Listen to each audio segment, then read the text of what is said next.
тэгэхээр миний өөрөг танилцуулъя. Би өөрөө танилцуулъя л та. Аа. За, энд болоо манай дүү байна. За, моохоо нэг гэдэг юм. За, яг за тэгтээ одоо энд бол мэдээж юу байгаа шүүгээ. Алдарт шүүгээ байгаа. Наа тэгээд энэ обог маань ингээ манай муур ялангуяа та энийг хараач та ямар сэтгүүл гүрээ хэвчээ.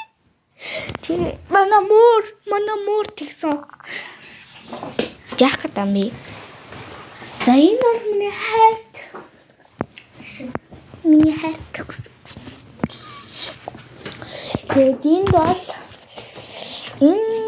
зүгээр миний за би энэ цуглуулга хийж байгаа энэ ханы маань ингээд муу холцсон болохоор би танаас дараа аим гоё юм харуулсан бүр аим та нар бараг үздэг л тий.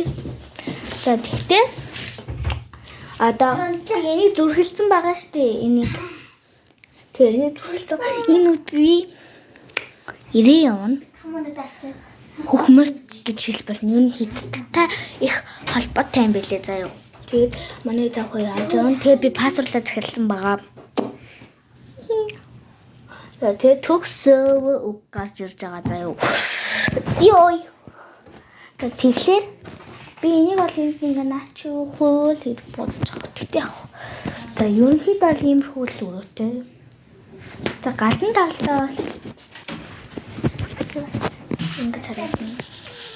Ишэнүүд бахан байгаа. За тэгээд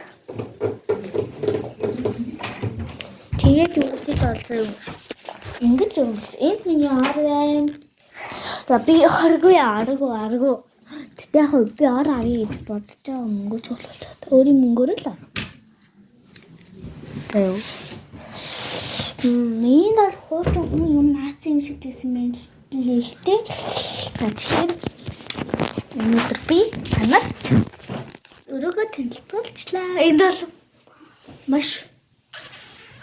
маш юу байна? Замбраагүй байна.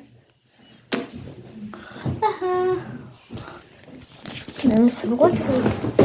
За энэ миний сургуулга. Би замбраатай л та. Энд бол манайхын юу байна? За энд бол би юу замбраагүй газар. Сүүлийн үед би стресстэй хамгийн стресстэй дуур байдаг болохоор энэ байна дөө. За. Тэгэхээр энэ хүрээд манай бичлэг дууслаа. Жохон танилцуулсан.